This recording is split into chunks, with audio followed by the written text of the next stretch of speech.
এই জায়গায় দাঁড়ায় কথা বলতেছি, একমাত্র অবদান নায়ক শাকিব খান। মোহাম্মদ ইকবাল সাহেব শেষ পর্যন্ত ক্ষমা চাইলেন শাকিব খানের কাছে। হ্যালো ভাই বোনেরা, তো দেখেন কি বললেন মোহাম্মদ ইকবাল সাহেব, দেখুন। আজকে শাকিব খান যদি আমার পিছনে না থাকতো, আমি ইকবাল আজকে এখানে থাকতাম না। এটাই তো বলবেন মোহাম্মদ ইকবাল সাহেব। তা যাই হোক, দেখা যাক কি বলছে, সবকিছু আলোচনা করব আজকে এই ভিডিওতে। আজ আমি এখানে দাঁড়িয়ে কথা বলছি যে মানুষটার কারণে, যিনি আমাকে এই জায়গায় আসার সুযোগ করে দিয়েছেন। তিনি সবার প্রিয় মেগাস্টার শাকিব খান। হ্যালো সাকিবেন ভাই বোনেরা, কি মনে হচ্ছে? দেখতে থাকুন কি কে বলছে। আমাকে যত ধরনের সাহায্য, যত ধরনের হেল্প, যত ধরনের সবকিছু শাকিব খান এক হাত আগায় বাড়ায় রাখে। আমি অনেক সময় শাকিব খানের সম্পর্ক এমন কিছু কথা বলছি যা অপ্রয়োজনীয় এবং ভুল ছিল। হ্যালো ভিউয়ার্স, তো পাগলের মনে সদাই আনন্দ হয়েছে, আপনারা দেখতে থাকুন। এটা আমি ওনার কাছে অনেক উনি ইচ্ছা করলে নাও পান।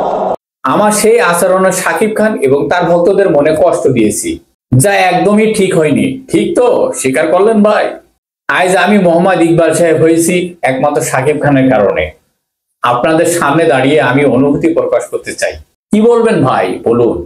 এইখানে যে আমি আসছি, আচ্ছা শাকিব খান আমার পিছনে আছে, আমি গর্ব করে বলতে পারি। আমি আজ প্রকাশ্য স্বীকার করছি যে আমার সেই মন্তব্যগুলো সম্পূর্ণ অনুচিত ছিল। ভাই ইকবাল, আপনি শাকিব খান ছাড়া একদম অসল, একটু লেট করে ফেলছেন।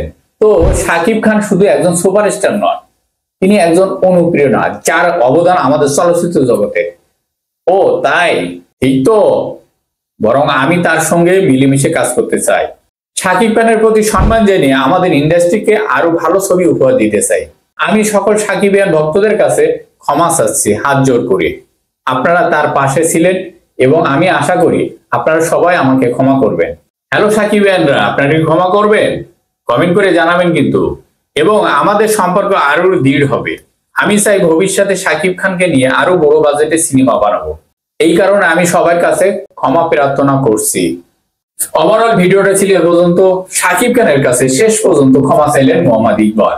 এই বিষয়টা আপনাদের কাছে কেমন লাগলো কমেন্ট করে জানাবেন। ভালো থাকবেন, সুস্থ থাকবেন। আল্লাহ হাফেজ।